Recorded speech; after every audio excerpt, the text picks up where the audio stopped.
MLS-ൽ ഇന്ന് നടന്ന Inter Miami Nashville പോരാട്ടത്തിൽ 1-3 ഗോളുകൾക്ക് ലിയണൽ മെസ്സിയുടെ ഇന്റർ മയാമി വിജയിച്ചു കയറിയിരുന്നു. ഗോളും അസിസ്റ്റുമായി ലിയണൽ മെസ്സിയുടെ മാരക ഫോം കണ്ട മറ്റൊരു പോരാട്ടം കൂടിയായിരുന്നു ഇന്നത്തേത്. അടിപ്പിച്ചും ഗോളടിച്ചും മെസ്സി നിറഞ്ഞു നിന്ന പോരാട്ടം. മത്സരത്തിൻ്റെ 2-ാം മിനിറ്റിൽ തന്നെ പിന്നിലായ ഇന്റർ മയാമിയെ 11-ാം മിനിറ്റിൽ മെസ്സിയുടെ ഗോളിലൂടെ ഒപ്പം എത്തിക്കുന്നു. പിന്നെ ബൂസ്കറ്റിൻ്റെ ഗോളിന് വഴിയൊരുക്കി ഇന്റർ മയാമിയെ മെസ്സി തിരികെ എത്തിക്കുന്നു. മത്സരത്തിൻ്റെ 80-ാം മിനിറ്റിൽ ലഭിച്ച പെനാൽറ്റി മെസ്സി ലക്ഷ്യത്തിലെത്തിച്ചതോടുകൂടി ഇന്റർ മയാമിയുടെ വിജയം പൂർണ്ണമായി. 490 ദിവസങ്ങൾക്കു ശേഷമാണ് മെസ്സി മറ്റൊരു പെനാൽറ്റി ഗോൾ നേടുന്നത്. വേൾഡ് കപ്പിൽ ഫ്രാൻസിനെതിരെയായിരുന്നു മെസ്സിയുടെ അവസാന പെനാൽറ്റി ഗോൾ. ഇന്ന് നേടിയ ഗോളോടുകൂടി മറ്റൊരു റെക്കോർഡാണ് മെസ്സി കുറിച്ചിരിക്കുന്നത്. നിലവിൽ മെസ്സി തൻ്റെ ഫുട്ബോൾ കരിയറിൽ 830 ഗോളുകൾ നേടിക്കഴിഞ്ഞു. ഇത്രയും ഗോൾ നേട്ടം പെട്ടെന്ന് തന്നെ സ്വന്തമാക്കുന്ന ആദ്യ കളിക്കാരനായി മാറിയിരിക്കുകയാണ് മെസ്സി.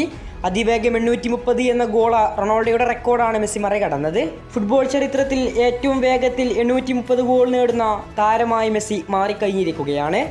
കോപ്പ അമേരിക്ക എത്തി നിൽക്കുമ്പോൾ മെസ്സിയുടെ മിന്നുന്ന ഫോം തന്നെയാണ് ആരാധകർക്ക് ആവേശമേകുന്നതും. കൂടുതൽ ഫുട്ബോൾ വാർത്തകൾക്കും വിശേഷങ്ങൾക്കും വേണ്ടി ചാനൽ ഇപ്പോൾ തന്നെ മറക്കാതെ സബ്സ്ക്രൈബ് ചെയ്യുക.